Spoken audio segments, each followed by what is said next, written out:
Penis. That made it, Joe. Did We're it? live. Yeah, of course it did. I mean, the technology, there's no lag. There is no lag at all. How are you guys? Oh, mate, I am sweating. Very good. Absolutely schwitzy. It's summer here in Melbourne, and the tennis is on. And what you're sweltering? Have you got air conditioning? Air conditioning there? What's happening? I don't know what you were talking about, but nope, just one of those little units. Ooh. Okay. I feel your pain.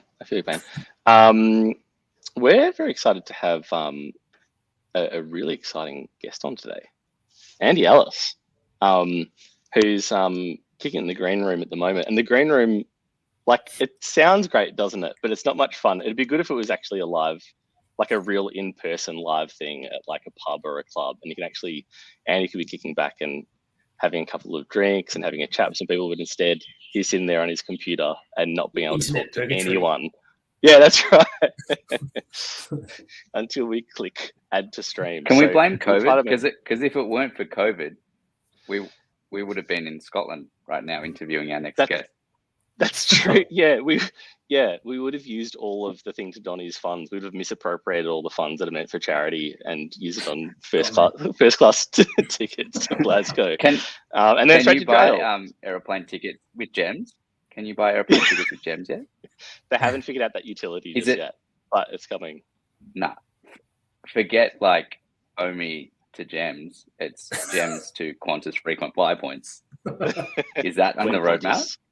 When Qantas.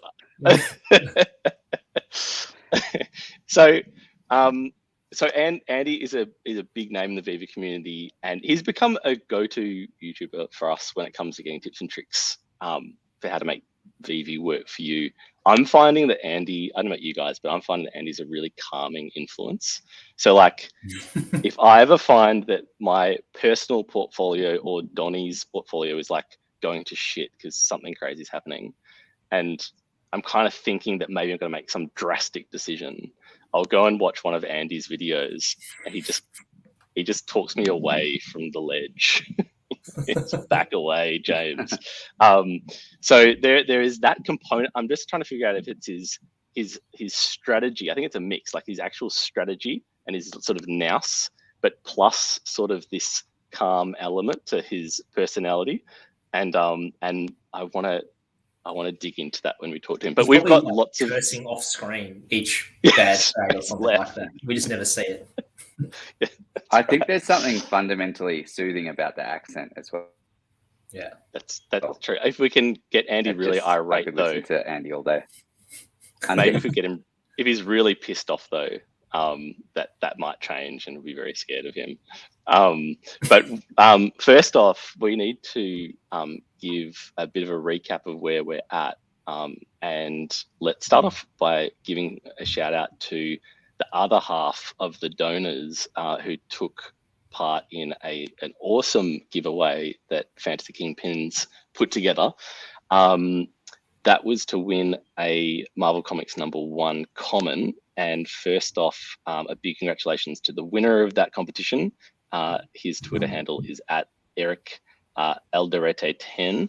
So, woo! All right, nice work. Congratulations.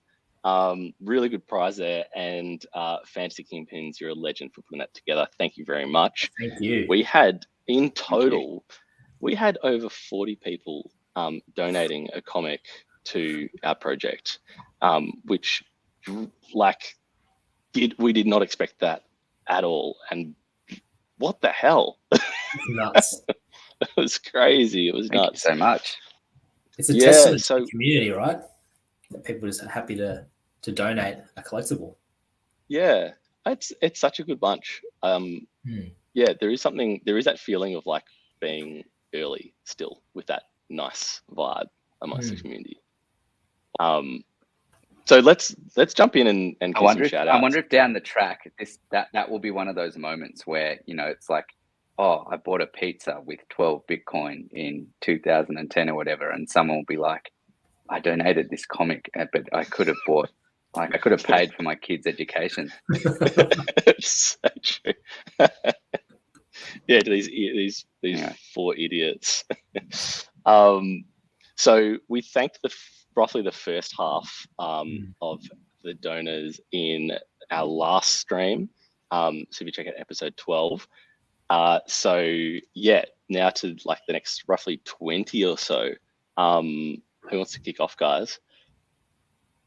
I think Neo. Oh, okay. All right. Well, we have Bag of Bags, who sent us an Uncanny X-Men. Thank you so much. Thanks so much. I feel like the 3s add some coolness to this handle, but I'll probably stuff it up. Bandit L33T sent us a Marvels. Thank you. Thank you. Ibion XL. That's why I wanted you to start. Uncanny X-Men. Thank you very much. Thank you. Magnus 1, much easier to pronounce, sent us a Marvel. Nossi03 sent us an Uncanny X-Men. Lovely. Thank you so much. Thank you, everyone. Let's see, where are we? Eddie M sent us an Uncanny X-Men.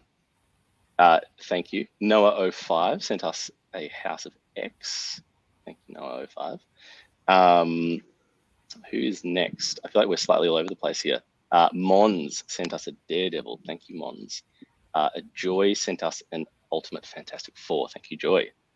And Howard Love Golden sent us an Avengers. Thank you. Joseph. You know what we're up to? I thought this is this list is all over the place. But if you pull this off, this will be a miracle. Yeah. Barabman sent us a Daredevil. Thank you so much. Thank you. Borjomi 420 sent us a Daredevil as 420, well. baby.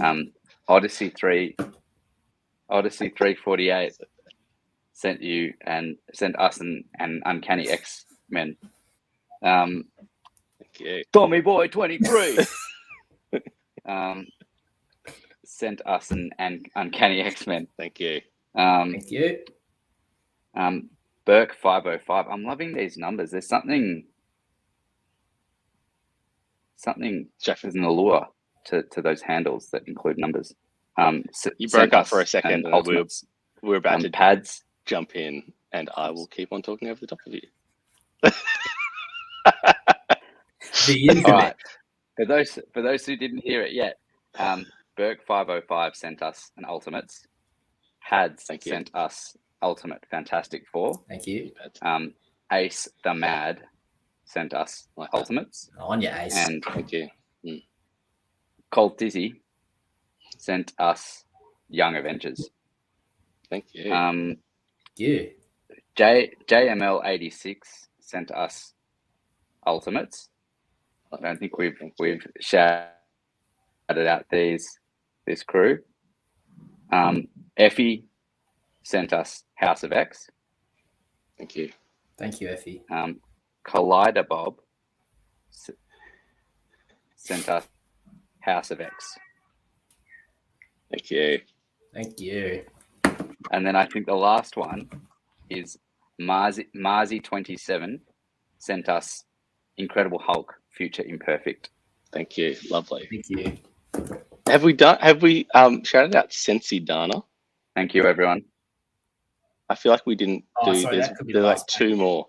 Sensi Dana sent us an Uncanny X-Men, and Sar PNP sent us an Astonishing X-Men. And I think like that's crazy how long it took to like talk through that list. That's amazing. We're completely blown away by everyone's generosity. Ridiculous. Absolutely ridiculous. Thank you. We couldn't do this without you. If we missed someone, can you please get in touch with us and we'll dedicate a section of our next episode to you or something? Absolutely. Absolutely. And hello, Framstam. Hello back to Vitalik. And we have Jamie joining from the UK. Hello, Jamie. And And the question that's on everyone's minds is, where's Andy? Exactly. So let's bring Andy in, because you've been waiting there for far too long, Andy. Hello, Andy. What's up, everyone? It's nice to see you too, Jamie.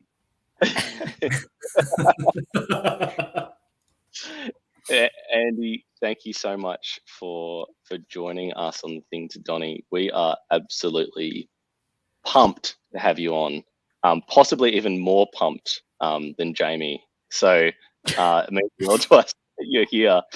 Now you're freezing your butt off in Glasgow, but we tried our very best to misappropriate the funds from the Thing to Donny and come and visit you, but apparently it's against the rules of our whole project. So I got it into it. Oh man, I mean, projects come first, I guess. You know, Yeah. First class to Glasgow, second. I know. Yeah, exactly. Charity. What?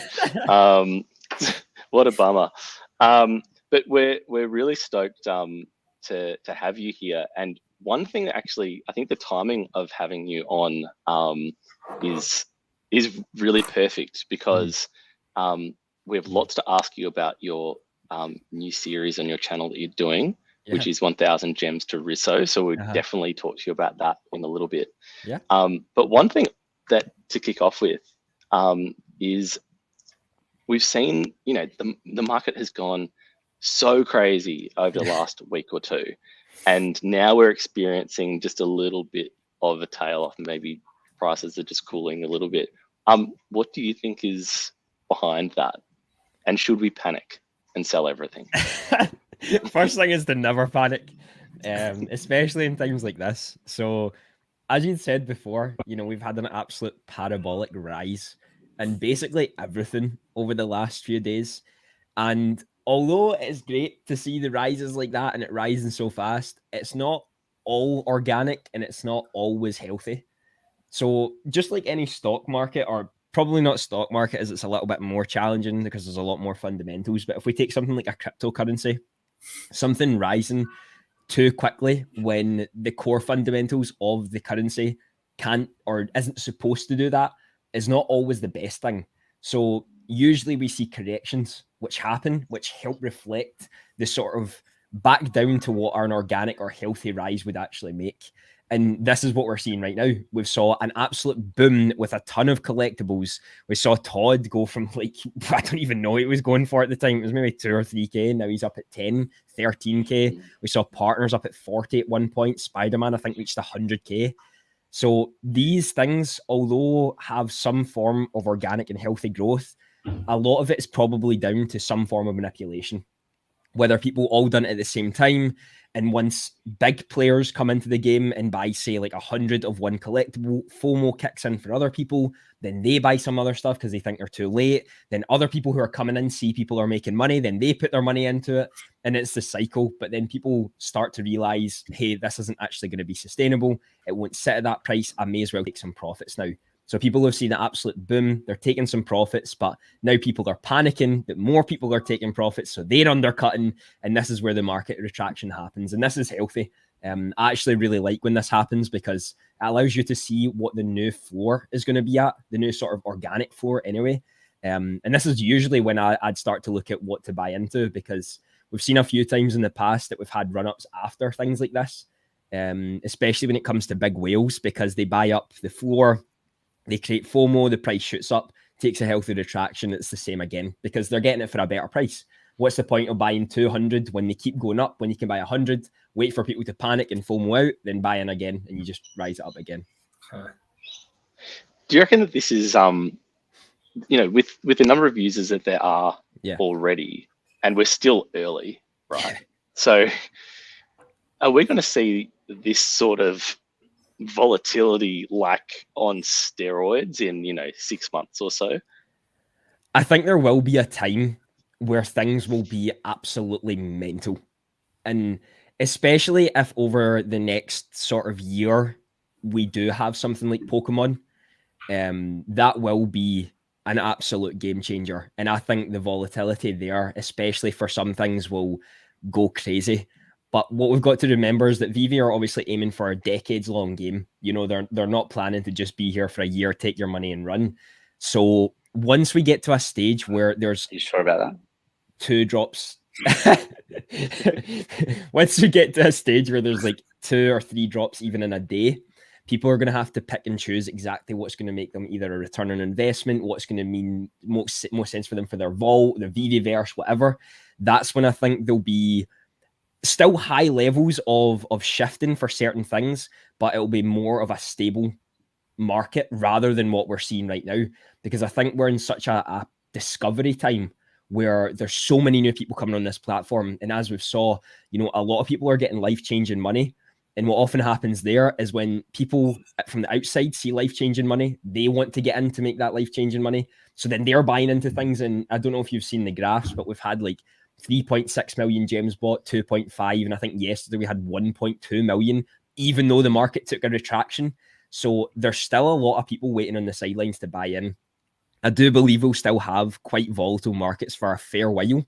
Until it gets to a point where it becomes a little bit more stable. But I think it's just because we're so early in this game that we really don't know what's going to happen. Are you like when you see, let's just say, pick your favorite collectible that you have. Like, what's one that you just absolutely love? Todd McFarlane. Yeah. Okay. So you see Todd go from 2 or 3 all the way up to like it hit 13 a couple of days ago. 13.3, I saw it hit. And was there any element of you where you're like, well, first of all, did you sell? No. Before I actually got on? Okay. So, I almost put my foot in my mouth. So I was going to say, was there any element of you where you go, maybe I should take some profits, maybe I should wait, and then you see him take a drop? Is there any element of you where you're like, I should have sold and I could have, made $4,000 and bought back in? That's a good question, because it's one I think I get a lot when it comes to selling at the high and buying back in when the retraction happens. So for me personally, I've been in here long enough that no, it doesn't scare me ever. I'm convicted in my plan, and I try to tell a lot of people to make a plan, but no one likes to listen to that. So when it comes to something like Todd, I already decided that I would keep at least one for maybe 2 or 3 years. It was never a question of, I'm going to buy this and then try and make a little bit of profit. I want to buy Todd and make life-changing money, and I can see him going that way, especially if things line up in the way that I hope they do, then it definitely could be. But to go to your point on selling at the high and buying when a retraction happens, you're making some money, you're improving your liquidity in your vault.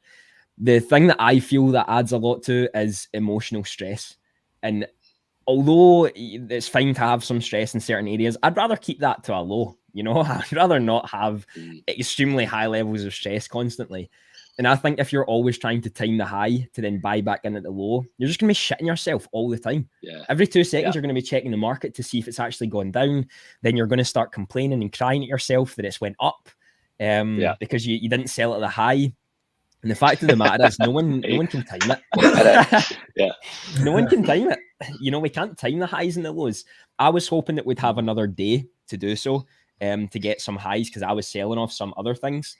But this is just how the market runs. You can't time it. We all make mistakes, and we all have to just learn from those mistakes. But in regards, again, to your question on taking some profits, absolutely, I took some profits.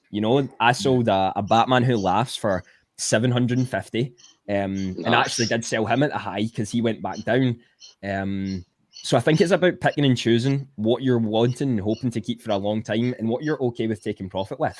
I bought him for 40 gems, and he's a Series 5 Batman, and I know he looks really cool, but 750 from the 40 just makes sense, and totally. It's not, in my eyes anyway, a grail as of yet. And I could use that money for other things. And it was the same as some of the trades I've done with the 1K to Risso so far. Although I would like to keep some of them for a little bit longer, I made some profit on them, and they went up maybe 100, between like 0 and 100 gems in a matter of a day. So why would you not take profit with that? I think it's about choosing what your plan is and just staying convicted. The thing that makes sense about 1K to Risso is that I think there's a lot of YouTubers who, and like this is no disrespect to everyone else who makes content, but a lot of YouTube content is very aspirational. So it's very much about how are you going to. It's not so much about how you're going to create life-changing wealth, but it's almost like here's how I've done it already. And there can be an element of gloating, and that doesn't necessarily connect with what is actually a very diverse community of people from different sorts of means. Everyone has come to this in different ways, where for some people it's like it's some cash on the side to have some fun with and turn into something big, hopefully. And for other people, it's like, well, this is my crack to change, potentially change my life and not have to work a shitty job and, create wealth that my family has never had. Yep. So I think what I think is really cool about this, this Risso project that you're doing is that you're defining an amount of money. Like 1,000 gems it's a lot of money. Yeah. But it's also a finite amount of money that is realistic that someone would consider investing. Yeah. And how can you work with that entirety? You have the pressures of buying and selling the entirety of your collection, and you're working within those parameters to then make your way up to Risso. Yeah. It's just much more realistic, and I think it selfishly, obviously, we're really interested in what you're doing because we're trying to do something similar. But I think there's actually so many more people who use VeVe who are working with a finite principle, and they're not going to be talking about how they managed to, flip their amazing Spider-Man for however many hundreds of thousands of dollars. So, I think it's a cool component of what you do. No, I'm glad you enjoy it. So, I mean, what I think that kind of reflects something that is cool about what you do, which is that there's we were talking about this before, like there's a certain calmness. Mm-hmm. There's like you seem like a steady hand. so where has that come from? Like I'm interested in you as a person. It's like you start the day with your morning tweet. Yeah. I love your morning tweet. Can you take me through, for the people who aren't familiar with your morning tweet, can you take us through what you do? Yeah, I guess just in the morning, usually my first tweet's just telling people to go and crush their day. I think social media is the most negative place ever.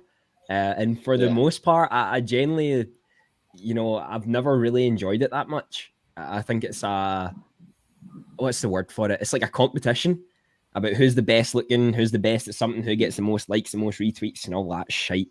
And understand it's a psychology game at the end of the day. It's really unfortunate the way the world has went, but everything is about how to attract and keep an audience there. So negative things work better. That's why the news is utter shite, and that's why everyone pays attention to it, because it's all the bad shit and people are hooked on the bad shit. They don't want to hear about someone raising money for charity. They don't want to hear someone doing a really amazing thing for homeless people. They don't give a shit about that because it doesn't get the clicks, which is so sad, but that's the way. If we talk down the news here, we'll probably get more viewers though. Honestly, you honestly would, because negativity spreads way easier. And I've been in the streaming world, so I started streaming on Twitch when I was 18 or so. And that was a massive, massive leap for me. But even in that world, it was so negative. Everything was about the toxicity. And there was people who didn't like my positivity in that space. I've heard from a few people there was quite a few who didn't like me behind the scenes because they thought I was fake positive, toxic positivity in that sense. So when I go into Twitter in the morning, I try to bring an uplifting message to people, because if they get that in the morning and they feel that they're going to have a shitty day, maybe there's a little trigger in their brain that just says, you know what, maybe I'll try something. And the thing is, it's not going to work all the time. You know, it's never going to be great, and every day isn't going to be great. I know that for a fact, and not every day is great for me. But I know when sometimes I get a little bit of an uplifting message, either from a friend or someone I know, it can give you a little boost. And even if you just smile for a couple seconds, you know, it's worth that little bit of a light before you maybe go into a day that isn't as great. And I know that might sound cheesy and all that sort of stuff, but who doesn't? We want get to a read little it bit more before we go to positivity in bed their at the end of our shitty day. Yeah, it's true. So yeah, And that's the sort of meaning behind it. I love it. I subscribe to that heaps. Yeah, 100%. It's great. It is infectious. Yeah. And it all, like, when, especially in an environment that can be so toxic, when you see someone like cutting through and being like positive and just like shamelessly themselves, you kind of go, like there's so many. There used to be eggs on Twitter, remember? If you didn't put a profile, you'd be an egg. Remember that? And there were so many eggs that were just screaming at people back in the day, and instead, like, you cut through and you just like complete yourself. It's refreshing. There was a journalist in Australia who is like a bit of a loose cannon, but on Twitter, I follow him on Twitter just because I love the way that he completely destroys trolls. And the most simple comeback that he had like years ago was someone would have a crack at him, and it would literally be, his response would be, "Fuck off, egg." I might start using that.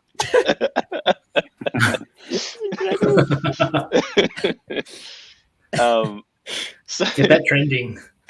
yeah, that's right. That's incredible. So, now you started your series, 1,000 Gems to Risso. So our ears have pricked up. Of course, I'm like in touch. Andy, we need you on the stream. So currently, I love that, like, you specifically said to people today on Twitter, I can't be sort of responsible for the financial decisions that you make. So your decisions are your decisions. And we completely agree, Andy. However, tell us what to do. so our net worth of the project had shot up to 7K, which was helped by a lot of our donors. We have cheated a little bit because we've flipped, but we also, there's a loophole in our rules where if someone wants to donate, like, they can't give us gems, but if they want to donate something, use our QR code. Goodwill. The goodwill of the community has helped us. That's right. So our portfolio value has gone down a little bit since then.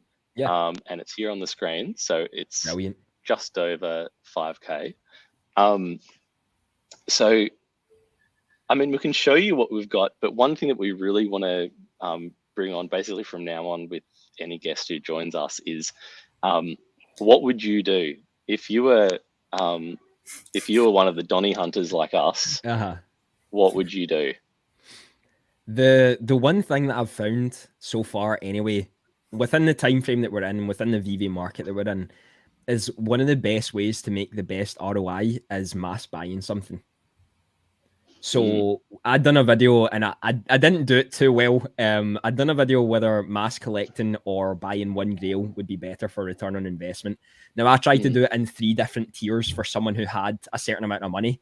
So it was someone who could maybe buy 10 Spider-Man when he was at like 50 gems or something like that. And then someone who bought the secret rare. But I know the person who can buy the secret rare could buy way more than 10. But even at that, it came out that the return on investment anyway in the short period of time worked better when it came to the common. And I think this is because the majority of users can get into something like that, especially when Spider-Man was back at that point. None of us could really get into it. It's 1.1K or something now, but for certain things, it seems like the mass buying route is the way to go when we have and start with lower amount of gems. I've found the best ROI for certain things that I've done that for And you're also, because you do so much research on this one that you buy, you're more convicted in that plan. Plus, you've also got the ability to sell off at certain points as it runs up to lower that emotional stress and make your money back quicker that way. So for me, So it's the personally, NFT version of dollar cost averaging. Yes, exactly. Yeah.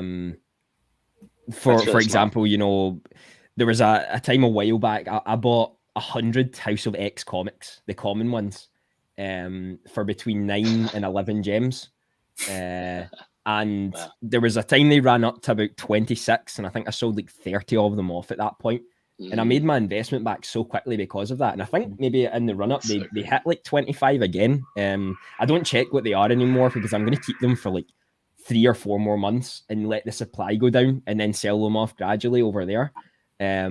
But the other mass buy-ins that I've bought, like if you take Deadpool or something like that, I bought 10 of his commons between 60 and 160. That made me the most ROI back than things would in a quick, short space of time. But that's because I was convicted in who Deadpool was and what I was buying and the research I'd done behind him. So for me personally, when I've got a lower gem balance, I look for things that I can buy that spreads out the sort of purchasing power that I've got, and then I can dollar cost sell as it goes up. And I've got less emotional stress because I've not bought one thing here, one thing there, one thing, and then I need to pay attention to them all. I just need to understand the one I've bought and why I've bought it. That's so clever. Yeah. I think it's interesting that, I think for me, not speaking on behalf of the project here, but it's actually trying to do the right research on the one common or the one NFT or whatever brand it is that for whatever reason, no one's paying attention to it now, and you get in quick and early. And then hopefully when everyone's attention comes back to it, that's when you make your profits. 100%. It kind of feels like those opportunities, well, I don't know. I feel like it feels like those opportunities right now are quite limited to buy in at, like, you know, just say we liquidate our portfolios. We've got 5,000 gems to spend. Yeah. I don't think we have, I could be completely wrong, but it doesn't feel like we've got the collectibles out there that we can buy and we can stack. Quite high. You know, like the Deadpool right now is, I think, 300. He's went high. So we've missed the boat on that to some extent. What about Storm? See, I missed the boat on Storm a little bit. I remember saying on stream, I think it was 2 or 3 weeks ago, and I'd said that Storm, no one was paying attention to her as everything else was getting the eyes. And as soon as content creators start talking about her on Twitter and they start making videos about her, she'll rise up. 2 weeks later, we went and looked back at the data. We saw videos started to be made on her after the live stream, and content creators started to talk about her on Twitter, and she'd near enough tripled in price from what she was sitting at. And that's exactly like how it goes. You know, it's, although VeVe is still very early and it is growing massively, there is influence in what people talk about. A lot of people are on Twitter, so what they talk about, people look at. And one of the things, as you were talking about, Neil, you know, looking for the things that people don't pay attention to. I'd bought the Coca-Cola snow globes when the first rise happened. So things went up 2 and 3x, and the Coca-Cola snow globe, the common one anyway, went up 30 gems. And I was thinking, right, okay, this is nowhere near what it's going to go to. And I think on Monday, there must have been a whale who bought in about 100 of them and took them off the supply, again causing FOMO. I think it went up to like 400 at one point. It did quickly come back down as people were wanting to take profit on such a massive rise, but I'd sold off at 300-ish just a couple of days later after buying at 190, just because of that small thing.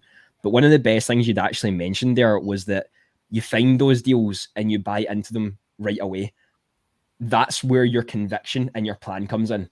And that's why I say it so much. People must hate me for saying it so much about the conviction in your plan, but I'm not kidding. My dad's done this as well because he's kind of new to VeVe too. He sees the deal. So good. I just love that. Right.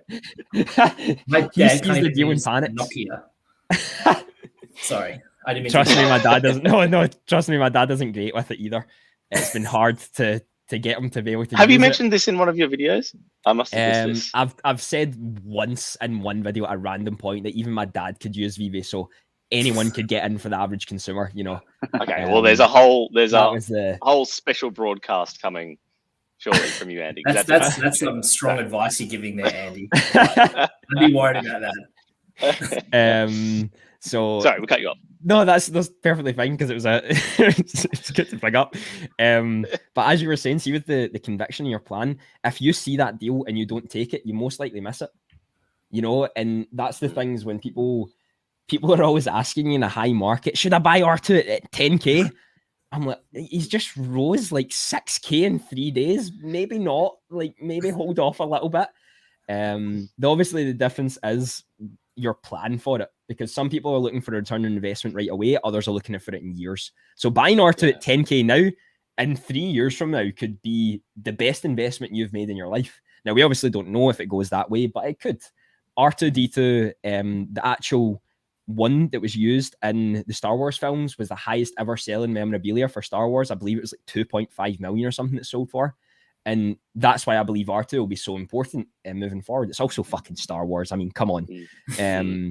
So when you see those deals and when you believe you have them, you have to be convicted in it and make the decision right away, because you could miss the boat. And a lot of people do miss the boat because they're scared. They're thinking, I could buy this, but it might go down a little bit and I might make a little bit more profit. And then they missed it. Andy, were you into collectibles before and comics before VeVe? I have collected fuck all in my life before VeVe. Right. Absolutely zero, mate. I didn't collect stones as kids, stamps. I had Pokemon cards, but I never collected them. You know, I didn't look after them or anything. I just wanted to battle them and win everything that was when I was playing my mates. But I've never collected anything. And this is why I think VeVe is so powerful. Because I bought my first physical statue with Todd McFarlane the other day, and I would never have thought to ever do that in my life, because I'm quite a minimalistic person. I don't like clutter everywhere, and I wouldn't want to stack my room up with like Funko Pops or something like that. VeVe has completely changed the game for me. I love collecting because it's not everywhere. You know, I keep it in my phone. Digital clutter. Mate, it's so good. What about you? Did you all collect before? There is one person on the stream who did. Joe, was it you? Neo? I don't even think I did it well. I just kind of gravitated to, actually, the one thing which I do have. So intrigued. This is actually one of my favorite things. I'm actually glad I'm back home, because I've been sort of house sitting all across Melbourne. But one of my favorite, and I think this will be an insane thing if VeVe can get the IP. But it's, have you heard of Bear Brick? I think I have, but I don't know why. They're these like little figurines. Oh, I do know those. Sick. And they're a Japanese sort of company. And they release, they come in all sort of sizes. And I just remembered, this is my best pickup. I went to the Daft Punk concert back in 2007 in Japan. And they were just selling these things by the truckload. Holy crap. I'm definitely going to get a couple of these. Why not? Why not? And that's probably one of the only few physical collectibles I have. That's awesome. But it's just funny because I knew James and the other guy, Matt, who unfortunately isn't here today, but through our sort of younger years, and they used to just tell me I was wasting my time and look and just fawning over Jordan sneakers that I wanted to buy that were just out of reach, and they're like, why are you even thinking about that? Like, you've got perfectly good runners right now. Yeah. Right. So I think, and you know, I feel like Joe, your reach was as far as the Phantom. I didn't even realize I was a collector. Like I was just into Phantom comics, and I had a lot of Phantom comics, but I bought them because I liked reading Phantom comics. And they didn't look after them. I chucked a whole bunch away. Right. And it's only with hindsight that, you know, perhaps there was a collection there. Yeah. Neo actually rolled up with some old Phantom comics, which I really appreciate. That's awesome. I had some old ones like at home. I was like, I'll give them to you. I love actually, that. If the Phantom was on VeVe, that I would genuinely froth that. Like otherwise, like that would cut through my like general cynicism about the whole venture. So Joe brings us down to earth, Andy, in case you can't tell. So Joe Joe at the very beginning was dubbed Fud Boy in our. Did we not tell you that, Joe? In our WhatsApp group, but Joe brings a very healthy skepticism to everything. Makes him sound so negative. Yeah, absolute fuckwit, this bloke. But he does it with such a cool and calm composure. So it's yeah. Like, you need that though. You really need that. Oh, then Well, again, there's no person way out of the app yet. Like until exactly. until we can actually, like, we're talking about profits, but we're talking about pretend money, right? Of course. Yeah. Of course. Yeah. And that's the thing, the only way out right now is escrow. And that can be a little dangerous, that can be a little bit panicky. I know for me, I'd be quite scared to do it unless I'd done it through a trusted person who I knew.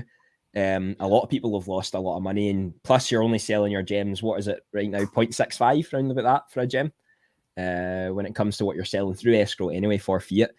I think the difference for me was that when I got in here, I'd done enough research, which we all should do, but sadly it doesn't seem like a lot of people do when they first get into something.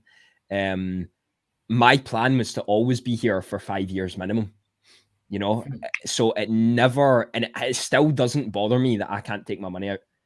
And I know there's been delays and I know there's been things happening, and I totally agree with you, Joe. Like, you can't take your money out. It's not real money at the moment. So this is why people are so skeptical on what VeVe is as a whole. I think when you make a decision that plays over the long run, you're way less stressed than someone who comes in here, puts in a fuck ton of money without doing the research that you can't take money out, and then are blaming VeVe for not being able to take money out when they should have done their research originally. Go to OpenSea, go to OpenSea, go to Immutable. You can do all that crap. That's fantastic. Yeah. And this is where I think if VeVe become the success that we believe it's going to be, then the barriers to entry right now are where the biggest players are going to be made, because they took a chance on something where there were barriers. It's like Amazon started with just books. People probably didn't really believe in Amazon that much in the beginning, but saw the stock and were like, you know what, this could be a risk, but fuck it, we'll go for it. Same as Google, same as any massive company. There's risks involved with them. Elon Musk was it could be a hit or a miss at some points. He's went bankrupt at some points. He had to choose between 1 and 2 companies. There's a lot of skepticism with things and decisions that businesses make. But I always think when there's more barriers to entry, if something becomes a success, the people who decided that those barriers weren't enough to stop them were the ones that will reap the most rewards. We could be on to the next mini disc. Chills. This could be the next mini disc. Well, I don't even know what mini disc is. Everyone fucking loved mini discs in the I think it was the late 90s. Right. And everyone was going around. Everyone's like making mixes, because you could have 20, 30 songs on a CD. Mini disc, you could have 200. It was unbelievable, incredible sound quality. No one's got mini discs anymore. Yeah. No, and but someone could have got in early. Yeah. If they got in early and out, always the thing for me that sort of makes me more convicted, and probably 2 instances, is that you have to make it easy for consumers to do what is often hard. So if we talk about digital collecting, physical collecting is a lot harder than digital collecting. And you're doing it on a very wide scale as well. As you said, if Phantom Comics came in, you'd basically sell your whole portfolio just to get in to all of the Phantom Comics. So you're bringing in fan bases from all across the world with the biggest IPs in the world. You're making collecting easy for people. And especially if we move towards the metaverse or VR, AR, which it seems the world's going, as Facebook have changed their name to Meta. You have massive companies like Nike and Adidas already in NFTs, Coca-Cola, Disney, Marvel. They're all dipping their toes in it. And for me personally, it's these companies know way more than we do before the consumer actually knows what's going on. They're only successful, or so successful the way they are, is because they understand what the consumer wants before the consumer knows what they want. So if we continue to move in this direction where digital collecting and AR and VR becomes our norm, like social media, where we're spending our nights in VR playing games with our friends rather than sitting at our desk playing games with our friends, that next step could be the shift that the world will take, like the Web3 shift, if we will. Whereas something like your one, you know, the mini discs, although they bring good sound quality, they made music easier. Apple then just destroyed them with their iPod, you know. There's breaking news here. There's breaking news. Yeah. Nice mini disc. So are you yeah, it's right. You're saying do your own research, though. Donny. I will actually need to go and look at it. You're a shit stirrer, Joe.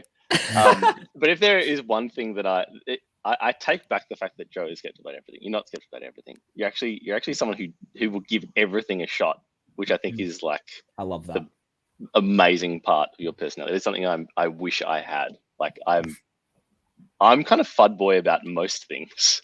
Actually, come to think about it, a cranky old man about most stuff. But Joe's like, yeah, I'll give it a crack.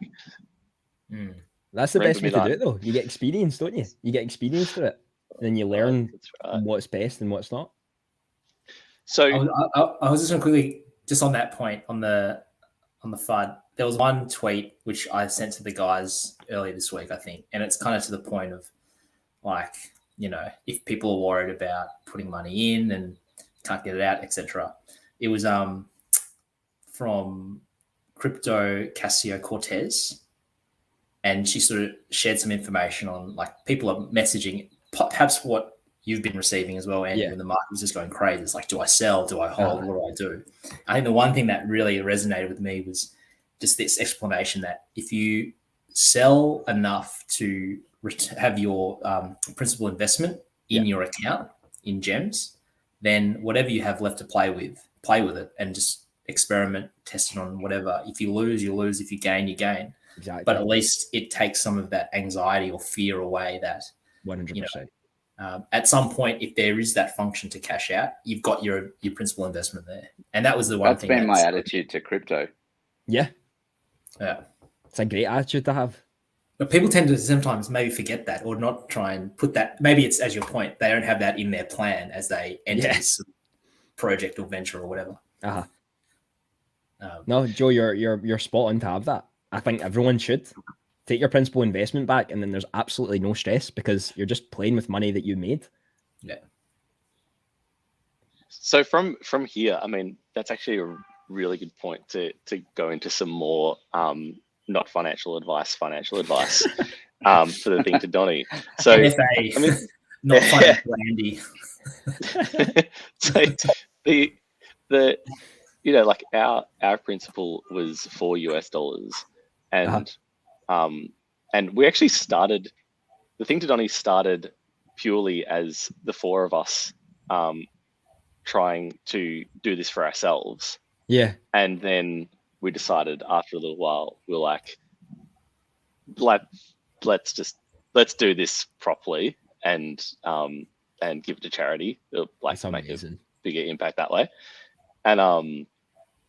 And it, like, the fact is, it didn't cost us anything. So we used I had the thing that I bought for $4. Yeah. So let's just use that and see what we can make happen. And because it is such a freaking Hail Mary, you know, like, we have to be bold with each trade that we make. Yeah. So there's kind of not enough time. I find myself sometimes caught because I go, we should just make crazy plays because going from, you know, 4 gem thing to what was 100K Donny, it's now 200K, is such a ridiculous idea. So we kind of go, it's like, go big or go home. But at the same time, I kind of get this voice in my head where I'm like, this isn't your money. Like, if we fuck up a trade, it impacts on our ability to donate a large sum of money to charity. So it's like, it's not our money that we're playing with. So without psychoanalyzing us, let's look into strategy here, because I think the strategy, you'd be like, well, James, tell me more about that the fact that it's not your money. Tell me what you're you know. So let's look at strategy there. Like how, you know, I feel like emotion clearly is ruling me in that scenario. So how would you build a plan and a strategy that you're talking about where you could, you know, you could see a portfolio going from 4 or 5K to 100K? How would you sort of break down each step from there? I think, as you said right at the end, it's important to break down each step. You know, going from 4 gems to 200K, everyone just thinks you're batshit crazy. Like, what the hell is going on here? But when you break it down to like 4 gems to 100 gems, it becomes easier, becomes more manageable. So the first step I always do is break it down into areas, sections where I want to go with that. Because when you're able to break it down into sections, it makes it easier for your brain to actually comprehend this is doable. If you tell someone to go make $1 million in a year when they've never done business in their life, you think, what the fuck is actually wrong? Like, I'm not doing that. But then you tell them, like, this is going to sound dark, but your whole family will die in a year if you don't make $1 million in your business. You're more likely to achieve it. It's our brain plays a lot like in what we decide to do and is doable.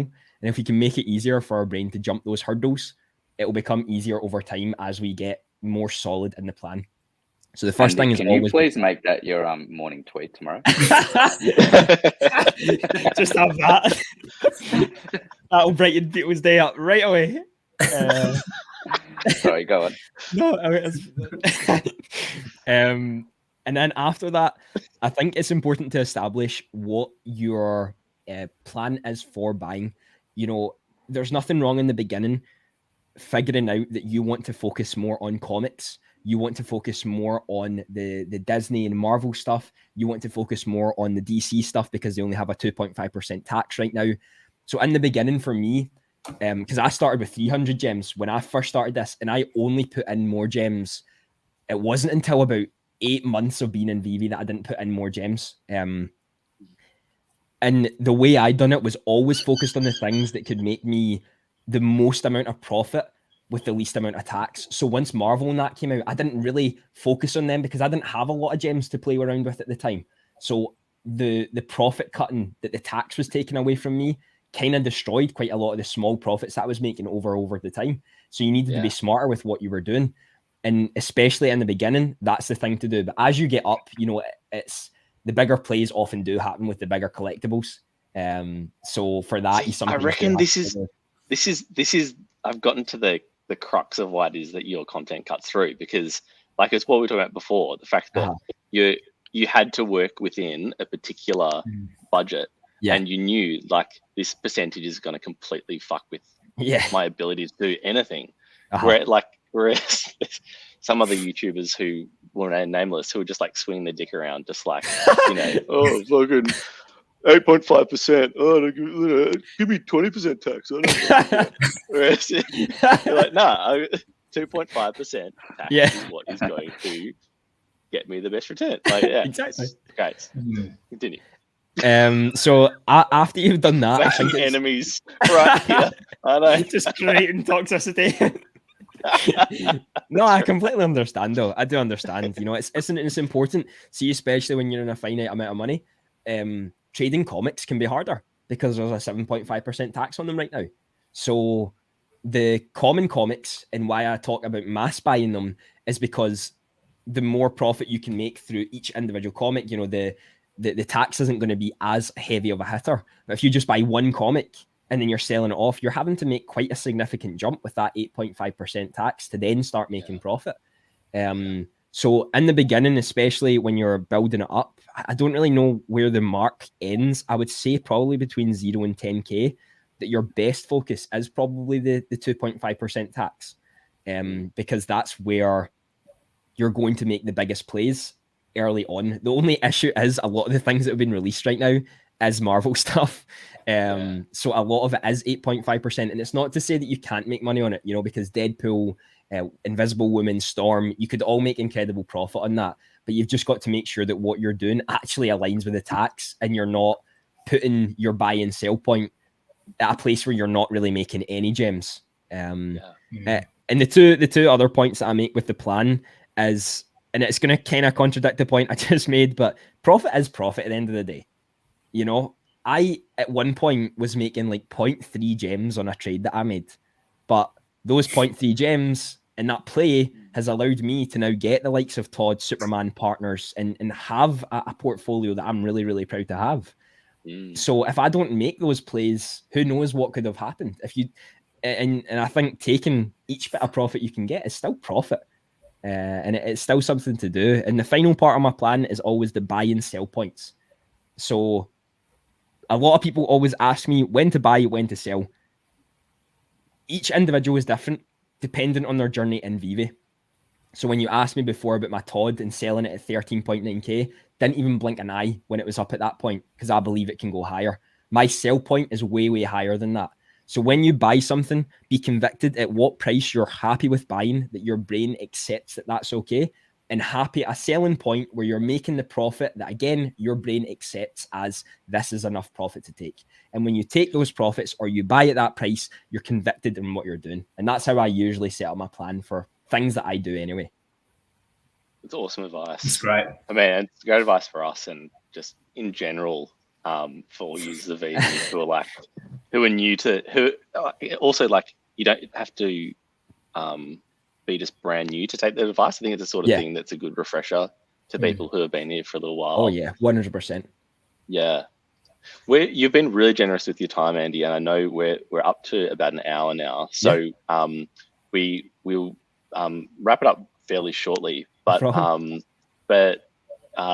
guys, can I just give your fake tan a shout out, Pato? It looks good, doesn't it? As the sun has set, you have just got this brown tinge that is so unusual for a it's never seen, never been seen for first appearance. A really pale, freckly guy. I belong in Scotland, I got to say, Andy. Like first appearance. So this is a true story. Hang on, I'm going to turn the lights out here because the sun dropped very quickly. Just a second. In fact, actually, I can keep talking to you. I've used this joke before. I'll use it again. James is the only guy that uses sunscreen with an SP Infinity. Fair. I need to do that as well. So it's horrendous, Neo. I mean, what do you want more? What more do you want from me? Neo once told me that I was so white that he could see my heart beating through my chest. That's funny. Not financially. So Andy, yeah, that's right. Don't believe me. Do your own research. I'll show you.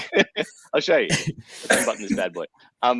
So quite a few years ago, I was traveling in Ireland, and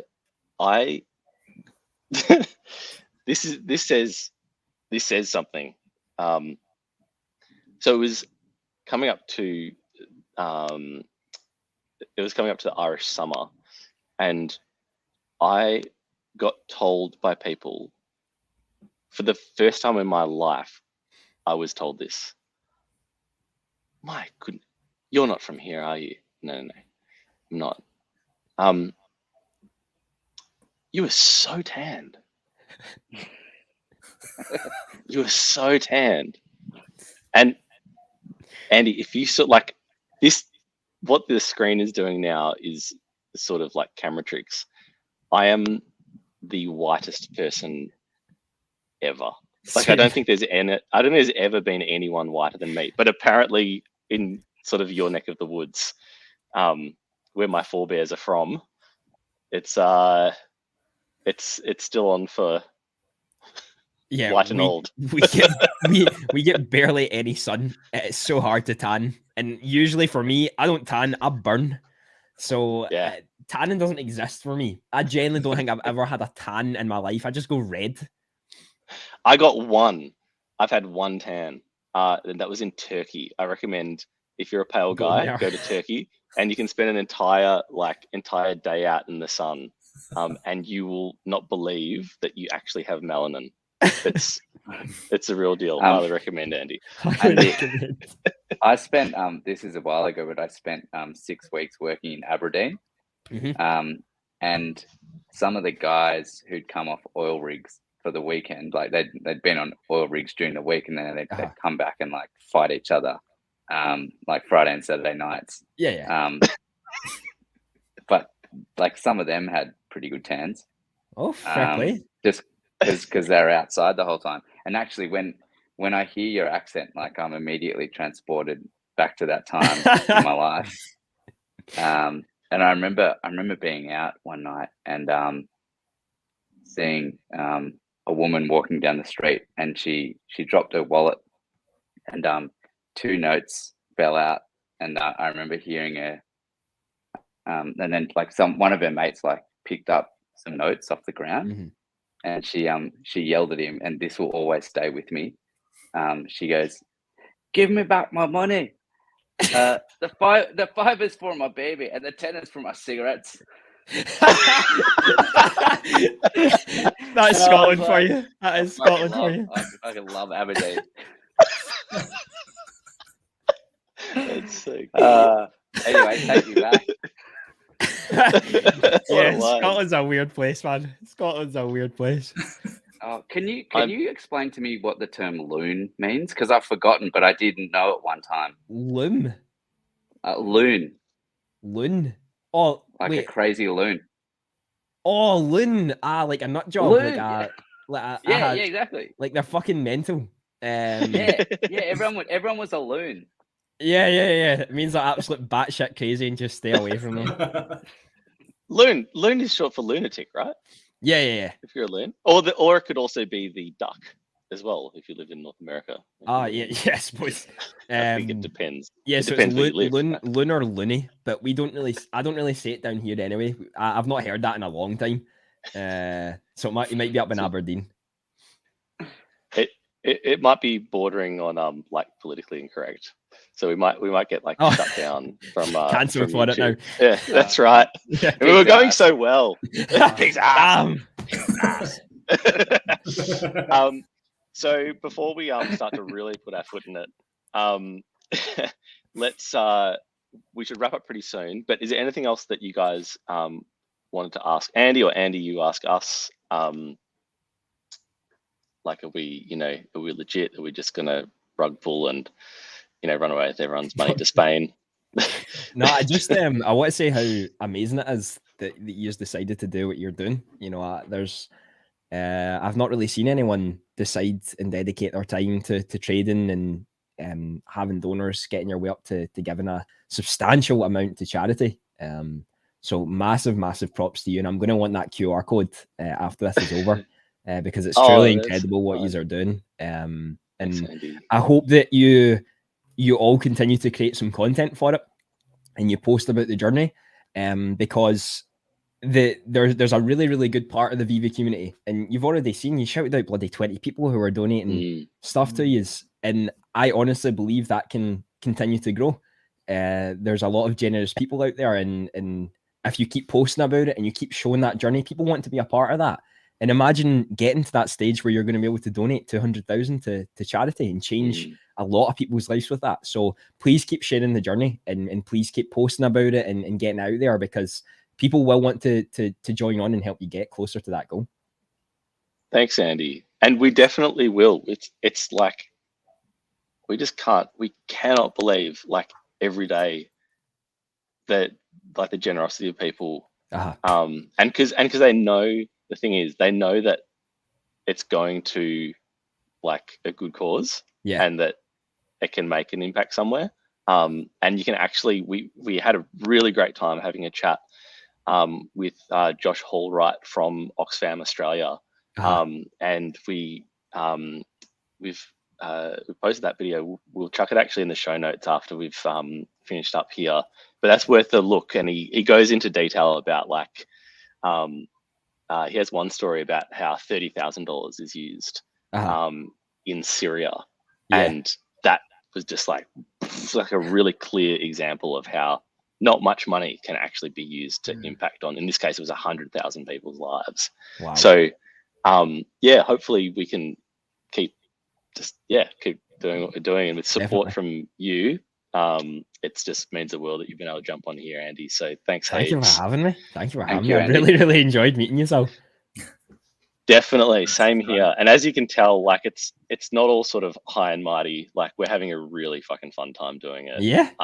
So yeah, like there's part of us that sort of cringes from like these people are such great guys because we're also just complete absolute idiots, and it's also like just a fun, like it's just a fun thing to do and to hang out and meet cool people like you. So yeah, there's that component to it as well. +1 for that, James. Yeah, +1. Andy, thank you heaps. We've got links in the show notes to where people can find you, but no one really needs help finding you. They need more help finding us, I think, these days. Thank you heaps, and wishing you lots of your sort of positivity for you as you kick off into your day there. Thank you. I really appreciate that. I hope you have a great rest of your night. Thanks, guys. Thanks, Andy.